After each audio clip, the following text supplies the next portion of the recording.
Hi hello welcome back to my channel. ఈరోజు మీకు ఈ వీడియోలో బోటీ ఫ్రై ఎలా చేయాలో నేర్పిస్తాను చూడండి.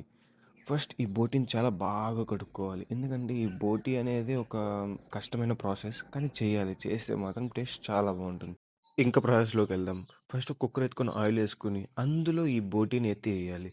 ఎందుకంటే ఫస్ట్ ఈ బోటీని బాగా ఉడకపెట్టుకోవాలి. ఉడకపెట్టుకునే దానికి జస్ట్ బాగా మిక్స్ చేసుకొని కొంచెంగా పసుపు వేసుకొని ఇంకొక కల్లుప్పు వేసుకొని బాగా మిక్స్ చేసి కొంచెంసేపు ఉడకనిచ్చిన తర్వాత బేసిక్గా ఈ బోటీ అనేది కొంచెం హార్డ్గా ఉంటుంది. సో మీరు కూడా ఇలా ఒక 3-4 విజిల్స్ పెట్టుకునేసి బోటీని పక్కన పెట్టుకుంటే చాలా బాగుంటుంది. నేను ఎలా చూపిస్తున్నా అలా ఒక 3-4 విజిల్స్. దాని తర్వాత ప్యాన్ ఆన్ చేసి దాని మీద ఆయిల్ పోసుకొని మంచిగా ఆయిల్ హీట్ అయిన తర్వాత మనకు కొన్ని సీక్రెట్ ఇంగ్రీడియంట్స్ ఉన్నాయి. అదేదో కాదండి, ఈ వడియాలు. ఈ వడియాలను వేసిన తర్వాత మంచిగా ఈ కరివేపాకులు అన్నిటిని వేసి బోటీని కూడా దాంట్లో వేసేయాలి. బోటీని వేసిన తర్వాత మనకు కావాల్సిన స్పైసెస్ అన్నీ వేసుకునేసి బాగా ఫ్రై చేసుకోవాలి. ఇలా స్పైసెస్ అన్నీ వేసుకొని బాగా ఫ్రై చేసుకుంటే బోటీ టేస్ట్ చాలా అంటే చాలా బాగుంటుంది.